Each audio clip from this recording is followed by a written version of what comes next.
एक दिन की बात है। अकबर महाराज अपनी सभा में बैठे हुए थे और अपने दरबारियों से घिरे हुए थे।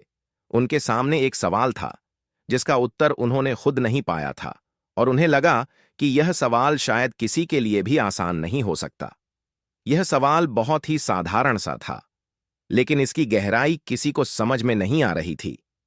अकबर महाराज ने सभा में सबको एक साथ बुलाया और सवाल पूछा, शहर में कितने कौवे हैं? यह सवाल सुनकर सब लोग थोड़े चौंके, क्योंकि कोई नहीं जानता था कि उनके शहर में कितने कौवे हैं, और सवाल भी इतना असामान्य था कि किसी के पास इसका सही उत्तर नहीं था। सब लोग अपने अपने तरीके से इस सवाल का जवाब देने की कोशिश करने लगे, लेकिन कोई भी सही उत्तर नहीं दे पा रहा था। कुछ लोग अंदाजे से जवाब देने लगे तो कुछ ने जवाब देने में देर लगा दी। एक एक करके सभी दरबारी महाराज से यह सवाल पूछने की कोशिश कर रहे थे, लेकिन सबको यह सवाल बड़ा पेचीदा लग रहा था। उसी समय दरवाजे पर एक हल्की सी आवाज आई और बीरबल दरबार में आ गए। उनकी आंखों में वह चमक थी जो हमेशा किसी अजीब से सवाल का हल ढूंढने की होती थी। बीरबल ने अंदर आकर सबको देखा और पूछा, क्या मामला है?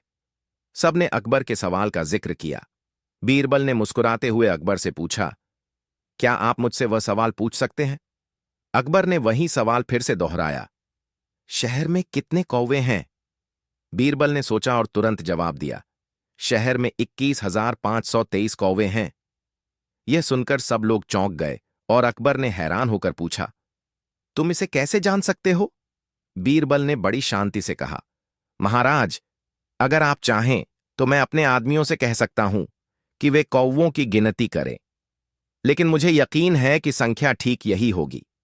अगर ज्यादा मिलते हैं तो यह कौवों के रिश्तेदार होंगे जो आसपास के शहरों से आ रहे होंगे, और अगर कम मिलते हैं तो हमारे शहर के कौवे शायद अपने रिश्तेदारों से मिलने के लिए बाहर गए होंगे। यह उत्तर सुनकर अकबर महाराज को बहुत संतोष हुआ और उन्होंने बीरबल की बुद्धि की तारीफ की। उन्हें यह समझ में आया कि सही उत्तर देना सिर्फ संख्या तक सीमित नहीं होता, बल्कि उसके पीछे का तर्क और विवेक भी उतना ही महत्वपूर्ण होता है। बीरबल ने उन्हें यह समझाया कि अगर आप किसी भी सवाल का जवाब देना चाहते हैं तो जरूरी नहीं है कि सिर्फ संख्याओं या तथ्यों का हवाला दिया जाए, बल्कि उन तथ्यों के पीछे की सोच और तर्क भी महत्वपूर्ण होता है। यह कहानी हमें यह सिखाती है कि किसी भी समस्या का समाधान केवल ज्ञान से नहीं, बल्कि सही दृष्टिकोण से होता है। हम जितना सोचने और समझने में समय लगाएंगे, उतना ही बेहतर परिणाम पाएंगे। कभी भी किसी समस्या का हल आसान नहीं होता, लेकिन अगर हम समस्या को समझने की कोशिश करें और उस पर सही दृष्टिकोण से विचार करें, तो हम उसका समाधान पा सकते हैं। बीरबल ने जो उदाहरण दिया वह एक सिद्धांत है कि कैसे हमें केवल सीधे तरीके से सोचने के बजाय उसके पीछे की गहरी सोच को समझना चाहिए। इस कहानी का एक और महत्वपूर्ण पहलू है बीरबल की बुद्धिमत्ता और महाराज अकबर की समझदारी। अकबर महाराज को यह समझ में आ गया कि बीरबल की सफलता सिर्फ उनके ज्ञान में नहीं है, बल्कि उनकी सोच में भी है। एक महान नेता या व्यक्तित्व वही होता है जो किसी भी समस्या को किसी आम तरीके से नहीं देखता, बल्कि उसे एक नए दृष्टिकोण से देखने की क्षमता रखता है। यही कारण था कि अकबर ने बीरबल को अपनी सबसे बड़ी समस्या का हल सुझाने के लिए बुलाया था, क्योंकि वह जानते थे कि बीरबल केवल सही उत्तर नहीं देगा, बल्कि उसे समझाने का तरीका भी देगा। कभी कभी हमें किसी भी सवाल का उत्तर या किसी भी समस्या का हल अपने अनुभव, तर्क और सोच से मिल सकता है, और यही हमारी सबसे बड़ी ताकत होती है। बीरबल ने यह साबित किया कि किसी भी कठिन सवाल का हल देने के लिए हमें सिर्फ जानकारी नहीं चाहिए, बल्कि उसके पीछे की सोच और समझ भी महत्वपूर्ण होती है। अगर हम सही दृष्टिकोण अपनाते हैं तो हमें जीवन की किसी भी कठिनाई का समाधान मिल सकता है।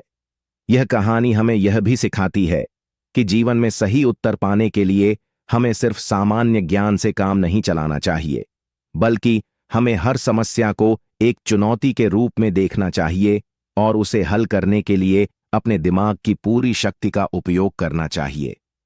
कई बार हमें लगता है कि किसी सवाल का उत्तर देना आसान नहीं है, लेकिन अगर हम उसे समझने के तरीके को बदलते हैं तो हमें सही उत्तर मिल जाता है। सीख कभी भी किसी भी समस्या का हल पाने के लिए हमें सिर्फ संख्या या तथ्यों का ध्यान नहीं रखना चाहिए, बल्कि हमें उसकी गहराई और तर्क को भी समझना चाहिए। सही दृष्टिकोण और सोच से किसी भी कठिनाई का हल निकाला जा सकता है, और यह वही तरीका है जिससे हम जीवन में सफलता प्राप्त कर सकते हैं।